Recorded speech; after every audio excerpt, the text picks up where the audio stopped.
안녕하십니까. 4월 25일 금요일 OBS 뉴스 오늘 출발합니다. 뉴스 오늘 금요일은 전원책 변호사의 식견을 공유하고 있죠. 전원책의 훈수, 전원책 변호사 자리에 있습니다. 어서 오십시오. 예, 안녕하세요. 국민의힘의 2차 경선 진출자 4명이 펼치는 1대1 맞수 토론이 오늘까지 진행됩니다. 어제는 김문수 후보가 한동훈 후보를 상대로, 안철수 후보가 김 후보를 상대로 각각 주도권 토론을 진행했는데요. 먼저 일부 현장을 영상으로 만나보시죠.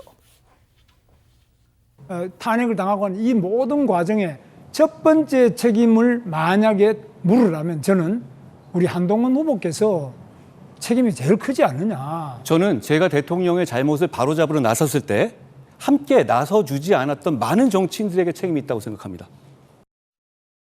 탄핵의 강을 넘고 그다음에 국민의 길, 이기는 길로 갈 수 있다고 그렇게 생각하는데 지금 김 후보님께서는 어떻게 생각하십니까? 자기가 뽑은 대통령을 또 탄핵을 해요. 지난번 박근혜 대통령도 그랬고 이번에 또 마찬가지예요. 그래서 이 정당이 어떻게 된 거냐. 맞수 토론 가장 큰 쟁점은 계엄과 탄핵의 책임은 누구에게 있는가였습니다. 김문수 후보의 말이 참 인상적인데 계엄과 탄핵의 시작은 바로 한동훈 후보에게 있다. 한동훈 전 대표가 윤 전 대통령에게 했던 그런 행동들을 보니까 사람인가 했다. 예, 신문에 크게 났죠. 정말 사람인가 했다. 이 모멸에 가득 찬 얘기인데 정말 한때 집권 여당이었습니다. 얼마 전까지. 이 집권 여당의 차기 대권 주자들 토론을 해서 다시 또 탄핵의 강 얘기가 나왔단 말이에요. 무슨 말인가 하면 숲을 보느냐 나무를 보느냐는 문제예요. 숲을 보는 입장에서는 그렇습니다. 경위에 어떻든 한동훈이 대통령의 비상대권 비상계엄 선포를 했다고 해서 그걸 불법계엄이다 이래서 탄핵 소추를 하는데 가담을 해버렸거든요. 그리고 안철수도 가담을 했습니다. 그 바람에 204명이 찬성을 해서 탄핵 소추가 이루어졌고 헌법재판소에서 뜻하지 않게 8대0 만장일치로 탄핵되어서 파면이 되어버렸습니다. 그래서 지금 조기 대선이 벌어지는 거예요.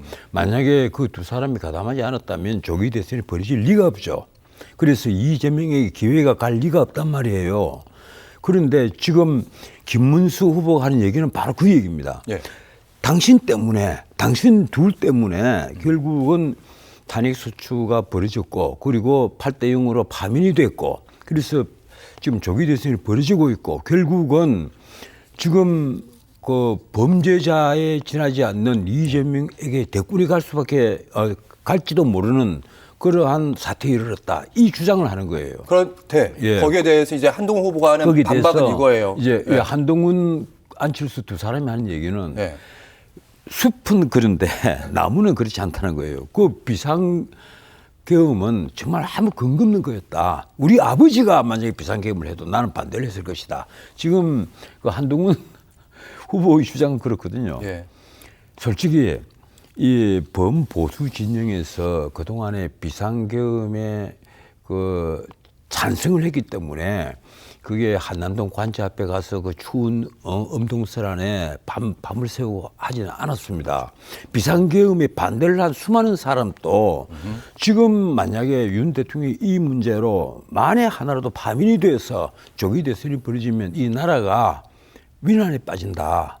그것 때문에 가서 전부 다 반대를 한 거예요. 광화문에 100만 명이 모여든 이유도 바로 그런 데 있는 겁니다. 그래서 이 숲을 보느냐 나무를 보느냐는 그 문제인데 예. 이 문제는 사실은 찬탄파와 반탄파 단순히 이렇게 볼 문제가 아니라 우리 사회에서 앞으로 이 한국적 상황에서 정치판에서 가령 배신자 프레임이 어떻게 작용하느냐 하는 그런 문제와도 연결이 되어 있습니다. 지금까지는 배신자 프레임에 한번 엮여든 사람은 다시 제기를 하지는 못했습니다. 아주 대표적인 분이 유승민 전 의원이잖아요. 원내대표까지 지냈는데도 지금 다시 나오려다가 주저앉고, 나오려다가 주저앉고 결국은 총선을 두세 번 경험을 했습니다만 어디 출마할 지역을 못 찾는 거예요. 그럴 정도로 배신자 프레임을 한번 덮었으면 굉장히 어려운 건데 지금 한동훈 그 후보는 배신자 프레임을 덮어쓴 거고 안철수 후보는 그게 아니에요. 또 철새 프레임이에요. 한동훈 후보 얘기하셨으니까 예. 아예 한동훈 후보는 지금 보니까 그 배신자 프레임 있잖아요. 정면 돌파하기로 마음을 단단히 먹은 것 같습니다. 글쎄요. 그 예. 제가 보기로는 이게 한동훈, 안철수 두 사람은 이 탄핵에 그 반대했던 사람들이 대국민 사과부터 해야 옳지 않느냐 이 얘기를 한단 말이에요. 하지만 이 범보수 진영에게 먼저 사과를 하고 해야 될 사람은 나는 탄핵에 그 반대를 했던 사람이 아니라 탄핵에 찬성하고 탄핵에 가담했던 한동훈, 안철수 두 분이 아닐까 나 그렇게 생각을 해요. 왜 그런가 하면 우리 모두가 다 아까도 말씀드렸지만 비상계엄에 찬성을 하고 환호를 한 게 아닙니다. 비상계엄이 계몽령이라는 말을 보고 저도 피식 웃어요. 하지만 그렇다고 해서 대통령이 설령 잘못 판단했다고 해서 그것을 두고 내란죄라고 하는 건 난 말이 안 된다고 봐요. 그리고 그걸 두고 파면에 이르도록 아주 중대한 위법을 저질렀다는 것은 정말 그거는 어불성설입니다. 그래서 헌법재판소의 그 판단을 두고 바람이 불기도 전에 법관들이 먼저 들누워버린 풀 같은 존재였다. 나 그렇게 믿고 있는 겁니다. 그래서 네. 이 한동훈 후보가 이게 가령 탄핵에 반대했던 사람들을 두고 국민에게 사과를 해라. 가령 윤희숙 그 예도 연구 원장처럼 예. 이 비상계엄을 사과합니다 하는 것은 난 일리가 있다고 봐요. 하지만 그 문제와 이 문제 전혀 다른 문제입니다. 비상계엄을 사과하는 문제하고 예. 탄핵에 그 반대한 데 대해서 국민에게 사과를 해야 된다는 그건 아니라고 봐요. 근데 한동훈 후보는 이런 논리를 대고 있어요. 그날로 만약에 12월 3일로 다시 돌아간다면 김문수 후보는 어떤 선택을 하시겠는가? 오늘 아마 홍준표 후보랑 토론을 할 텐데 아마 같은 질문 할 거예요. 그날로 돌아가시면 그대는 무슨 선택을 하겠는가? 나는 어쩔 수가 없었다. 윤 전 대통령과 인간적인 관계 마음은 너무 아프지만 예, 국민을 선택한 것이다. 아니 윤 대통령을 그 탄핵을 비상계엄을 선포하지 못하도록 설득을 하고 뭐 그래서 실패를 했다. 뭐 그럴 수는 있겠죠. 그런데 그렇다고 해서 탄핵 소추에 가담을 한다는 것은 가령 이렇습니다. 탄핵이라는 것이 뭔가 하면 파면을 시키라는 거예요. 기소를 하는 거란 말이에요. 네. 기소하는 행위인데 그렇다고 해서 윤 대통령을 파면에 이르게 할 정도의 그 잘못이 있다. 이렇게 판단해서 탄핵 소추에 가담하는 것은 난 어불성설이라고 봐요. 그건 말이 안 됩니다. 국민의힘의 당원으로서 특히 예. 예. 그게 윤 대통령이 잘못 판단해서 비상계엄을 선포한 것은 맞습니다. 그렇다고 해서 그걸 과연 파면할 정도로 중대한 위법성이 있느냐? 난 그건 아니라고 본단 말이에요. 왜 그런가 하면 윤 대통령 자체가 헌법이 순응하는 태도를 보이잖아요. 국회가 109명이 무사하게 예. 본회의를 열어서 비상계엄 해제를 요구를 하자. 그게 순응을 해서 새벽 4시에 해제를 했단 말이에요. 예. 그리고 헌법을 존중하는 태도를 이미 보인 겁니다. 그런데 왜 파면을 해요?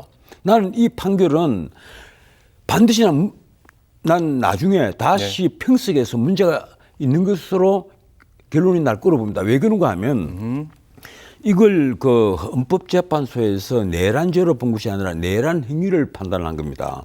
내란죄는 뺐잖아요. 처리를 했잖아요. 예. 그런데도 국회에게 재유를 요구하지 않고 그냥 판단을 했는데 거기에 이미 오임될 대로 오임이 된 곽종근이 정언을 그대로 정근 능력을 부여를 해서 예.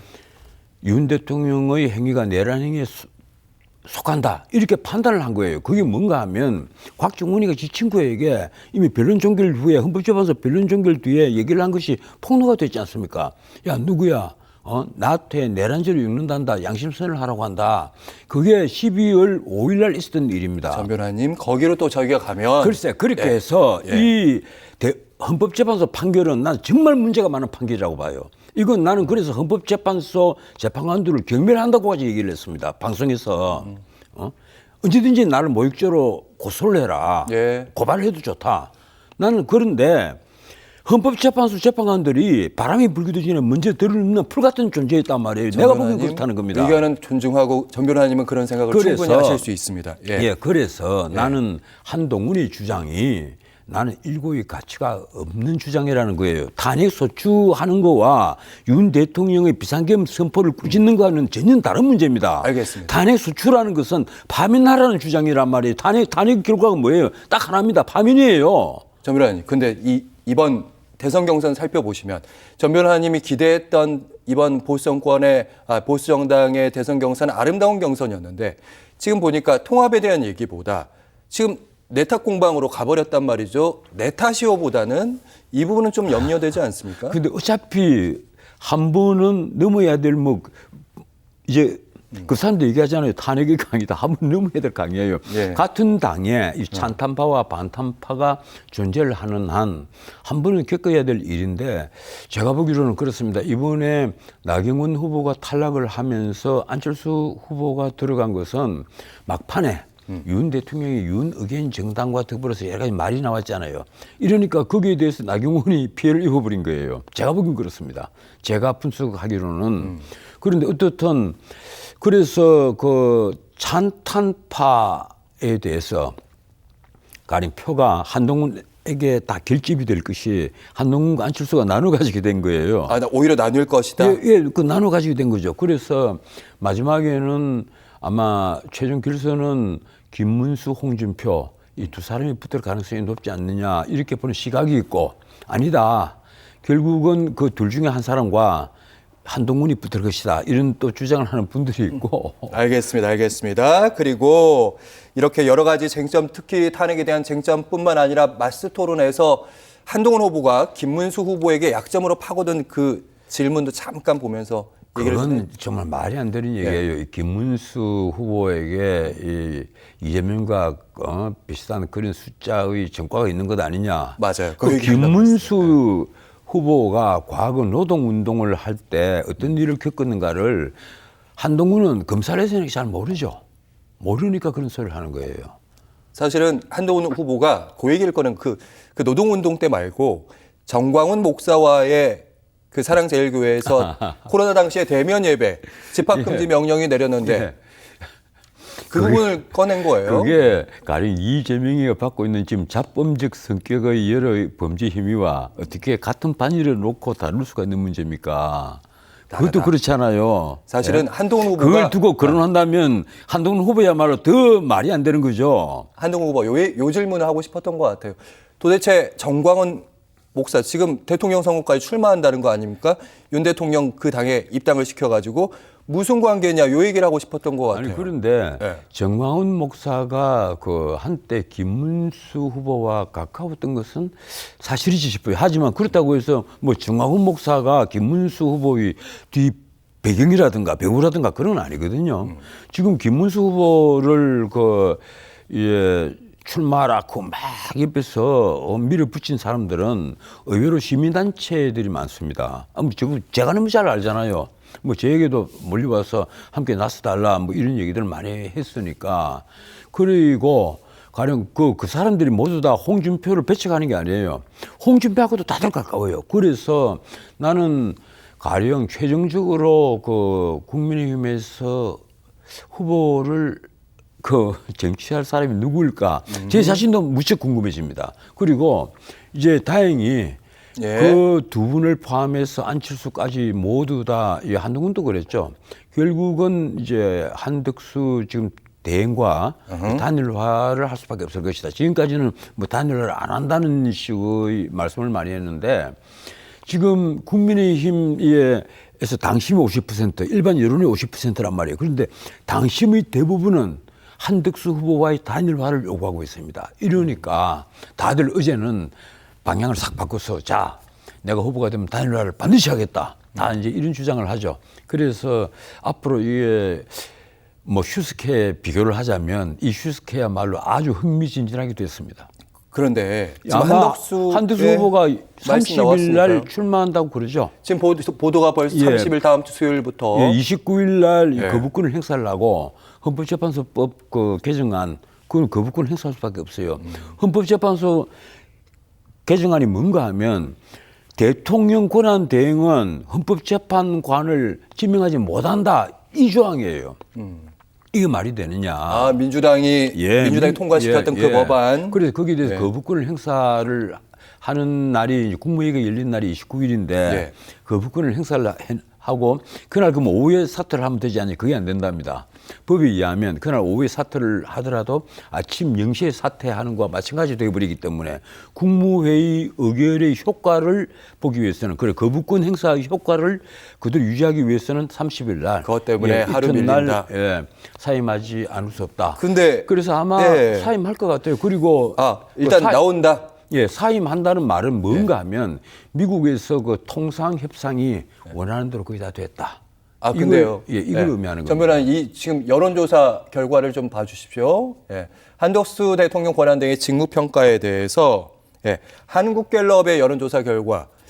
그러니까 사실은 한덕수 대행의 지금 최근의 여론조사 결과를 보면 국민의힘 후보들보다 팍 올라야 되거든요. 근데 지금 이것도 지금 갤럽 여론조사 중에 하나인데, 권한대행 직무평가도 지금 41대 50 예, 41대 구정이 맞네요. 50이에요. 예, 그 오늘 아침에 발표돼 있던 게 41대 50인데 저걸 한번 생각해 보십시오. 지금 그 민주당 지지와 국민의힘 지지가 거의 저 비슷한 숫자예요. 다 역대표라고 보면 됩니다. 그렇잖아요. 그래서 만약에 한덕수 후보로 단일화가 된다든지 아니면 김문수나 홍준표 후보로 단일화가 된다든지 해서 보수에서 유일 후보가 등장을 하게 되면 그때 가서 여론조사는 다를 거예요. 왜 그런가 하면 아직도 이재명을 찬성하는 사람보다 이재명에 반대하는 사람 숫자가 더 많습니다. 이번 갤럽 여론조사도 나와 있습니다. 그렇죠. 개인 호감도 조사 지금 자료가 나가고 있는데 46%가 지지하거나 지지 의향이 있다. 그리고 49%가 지지 의향 없다. 절대 지지하지 않겠다. 부정이 좀 더 많습니다. 예, 그런데 이제 보수 후보들도 물론 다 올망졸망하니까 다 찬성보다는 반대, 지지보다는 반대가 더 많거든요. 근데 전 변호사님, 이 얘기는 드려야 될 것 같아요. 그나마 이재명 후보가 비호감도라고 해야 될까? 이 부분이 낮아요. 오히려 다른 보수 후보들은 부정적인 성향이 73, 한덕수 대행 62, 홍준표 69, 한동훈 71 이런 상황인데. 그 제가 장담드리죠. 만약에 보수에서 단일 후보가 나오게 되면 이제 그때 가서 다시 판단하면 완전히 다른 판단이 나올 겁니다. 오히려. 예. 지금은 가령 같은 보수 진영에서도 이 A, B가 있으면 A를 지지한 사람은 B에 대해서 부정적으로 계속 본단 말이에요. 그 숫자가 엄청나요. 그 숫자가 엄청나기 때문에 단일 후보로 결정이 되면 이제 그렇지 않을 거다 이거예요. 예컨대 이런 게 있습니다. 우리가 이 삼파전이 벌어졌을 때 어떤 후보가 있으면 누가 누구와 후보를 하면 무조건 유리할 것 같잖아요. 일반적으로 유리한 것이 사실입니다. 하지만 이 사람을 지지하는 표 중에는 반대로 B에게 갈 표도 있단 말이에요. 예컨대 지난번에 안철수와 윤석열이 단일화를 했을 때 안철수를 지지한 표가 다 이쪽으로 온 게 아니에요. 나는 오히려 그게 단일화를 한 것이 윤석열 후보에게 마이너스가 됐다고 저는 보고 있습니다. 제가 그 당시에 여기저기 다니면서 가령 모 방송에 유모란 분과 함께 전국을 다니면서 이제 정치 분석을 하고 있었으니까. 기억납니다. 그러니까 제가 보기에는 그래요. 그리고 그 전에 벌어졌던 그 이재명, 윤석열의 그 표 차이가 지지도 차이가 오히려 개표를 하고 나니까 0.73% 포인트 차이로 확 줄어들어 버린 거예요. 저는 깜짝 놀랐어요. 이 정도로 줄어들었냐. 그 24만 표 차이가 나는데 물론 거기에는 이준석 당시 그 당 대표의 그 젠더 논쟁 그게 큰 여파를 미친 건 사실입니다. 하지만 또 한편 보면 안철수 후보와의 단일화가 큰 효력을 못 미쳤다. 그래서 단일화라는 게 무조건 좋은 게 아닙니다. 그런데 이번에 단일화는 조금 틀려요. 국민의힘 후보와 한덕수 후보와의 단일화는 한덕수 후보가 상징하는 것은 범보수 세력의 가장 이게 원래 정치를 안 할 것으로 보이는 논외의 사람이었단 말이에요. 이분이 등장을 했고 이분이 지난번에도 여기서 한 말씀드렸지만 이재명이 가지진 못한 세 가지를 가지고 있습니다. 하나는 호남 출신이라는 것, 또 하나는 경제통이라는 것, 또 하나는 외교통이라는 것. 이 세 개 그래. 쉽게 말해 행정 능력이 있다는 거예요. 그래서 이런 분과의 단일화를 해서 후보로 누가 되든 간에 이재명과의 경쟁력은 우위에 있을 것이다. 저는 그런데 그렇게 봐요. 이런 단일화가 어쨌든 이번에 국민의힘 보수정당의 호재가 될 것이다 이런 분석하시는데 최근에 악재로 김건희 여사 관련된 뉴스가 글쎄, 그게 이제 문제입니다. 이게 민주당에서는 처음에는 이제 이번 대선 전략 중에 아주 핵심으로 내란이 종식되지 않았다 하는 내란 프레임, 또 하나는 김건희를 조리돌림시키겠다. 조리돌림이라고 보세요? 이 조리돌림시키겠다. 이제 이렇게 저는 보고 있어요. 일종의 악마라는 그런데 표현. 그런데 그런 전략이 갑자기 쑥 안 보이기 시작했단 말이에요. 왜 그러면 국민이 동정표가 더 많이 모을지 모른다 이런 걱정 때문에 그랬다고 그러는데 이번에 다시 한덕수와의 단일화가 본격적으로 무대 위로 튀어오르면서 이제 그리고 대법원에서 조희대 그 대법원이 느닷없이 다시 공직선거법 이 사건을 이제 심사를 하고 있다. 예, 그래서 일주일에 2번씩이나 전원 합의체가 돌리고 있다. 이 뉴스가 되면서 이재명 후보에 대해서 이재명 후보의 그 피선거권 자격에 대해서 조명이 집중되고 있단 말이에요. 예. 이러니까 이 사법 리스크가 부각이 되니까 갑자기 다시 이 내란 이 포커스가 맞춰지고 내란죄 또 김건희 여사에 대해서 한번 보세요. 오늘 아침에 당장 나온 뉴스가 서울 고등검찰청에서 항고가 되어 있었던 사건 중에 하나는 기각시키고 이 쉽게 말하면 그 디올백 사건 그거는 기각을 시키고 대신에 도이치모터스 주가 조작 사건은 재수사해라. 이렇게 내려온 겁니다. 그렇죠. 이제 검찰청에 가면 포토라인을 써야 돼요. 예. 거기다가 명태균 사건 있잖아요. 공천 개입 사건. 예, 명태균 사건 이거는 사건의 제목이 윤석열, 김건희 부부 선거 개입 사건입니다. 그래서 여기에 대해서 검찰이 소환을 하게 되면 지금 내가 보기로는 한 2번 정도 안 나간 것으로 알고 있는데 예. 이 검찰 앞에 포토라인이 또 써야 돼요. 이거는 민주당 쪽에서 제기했다기보다는 검찰의 수사 의지가 있는 거잖아요. 예, 그렇죠. 예. 그래서 나는 이게 심우정 총장이 이번 그 대선 전에 어떻게까지 행동을 할지 모르겠다. 가령 이것이 선거에 미칠 영향이 엄청나단 말이에요. 예.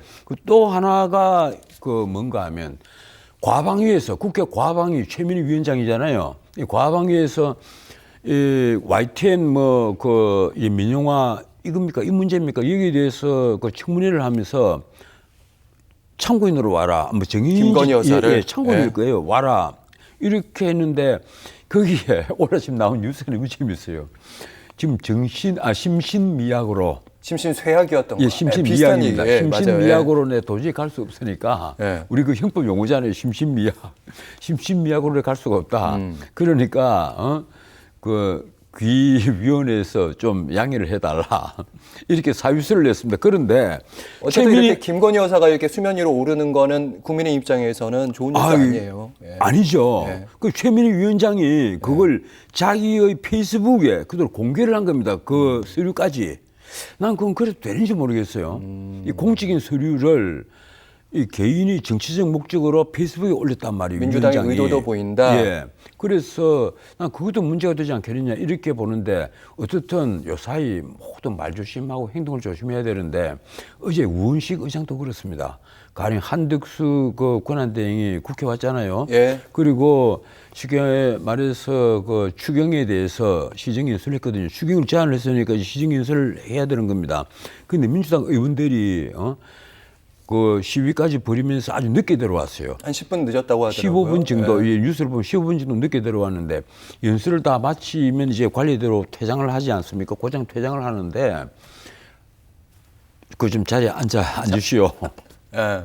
기억이 납니다. 예. 예, 자리에 앉으니까 당신 해야 될 일하고 해야 되지 말아야 될 일 왜 구분하지 못하느냐? 예. 왜 당신이 이게 헌법재판관들 왜 당신이 지명을 하느냐? 왜 대통령인 척 하려고 하느냐? 예, 이걸 얘기를 해갖고 질책을 했단 말이에요. 자, 그런데 이걸 우리 국민들이 보기 어떻게 보겠어요? 제가 보기로는요, 이건 가령 대통령 권한대행입니다. 어진 서열상으로 국회의장보다도 높아요. 대통령에 준하는 위치에 있단 말이에요. 형식적으로 그렇죠. 예, 예. 대통령 권한대행을 당신 앉으라고 그러놓고 나서 우원식이라는 국회의장이 만인 환시리에 그 생방송으로 다 찍히고 있는데 그렇게 질책을 한단 말이에요. 당신이 해야 될 일과 해야 되지 안 해야 될 일을 구분을 해라. 이 사람아 하고 그도 나이도 많은 분에게 물론 이 사람으로서는 안 했지만 오만하다는 그런 말씀이세요? 그렇게 예. 질책을 했거든요. 그런데 이제 거꾸로 이것이 과연 민주당에 도움이 됐겠느냐는 문제입니다. 나는 민주당에 한참 도움이 안 되는 우원식은 이재명 전 대표에게 충성을 하겠다고 그런 말을 했는지 모르겠지만 제가 보기로는 엄청난 마이너스가 됐습니다. 오히려 그렇죠. 엄청난 마이너스가 한덕수 됐습니다. 대행에 대한 몸값 띄우기를 해줬다 이렇게도 보시는 거예요? 한덕수 대행은 조용히 이제 고개 끄덕거리고 조용히 퇴장을 했어요. 그 가만히 있어도 점수를 얻었고 예. 우원식은 공연히 거기에 매질해서 이재명의 표를 깎았고 나 왜 그런 바보 같은 짓을 하는지. 그래서 우리 정치인들이 다들 그래요. 이 숲을 못 보고 나무만 본다. 이 잘게 본다. 이게 우원식 의원이 과거에 그 을지로 위원장 같은 거 하면서 이 나름대로는 약자편에 많이 있어서 훌륭한 정치인처럼 저는 알고 있는데 글쎄요, 요새 하는 거 보면 이 선을 자주 넘는다. 알겠습니다. 전원책의 훈수 선 넘지 않아야 된다. 마지막 말씀을 들었습니다. 전원책 변호사와 함께했습니다. 고맙습니다. 예, 고맙습니다.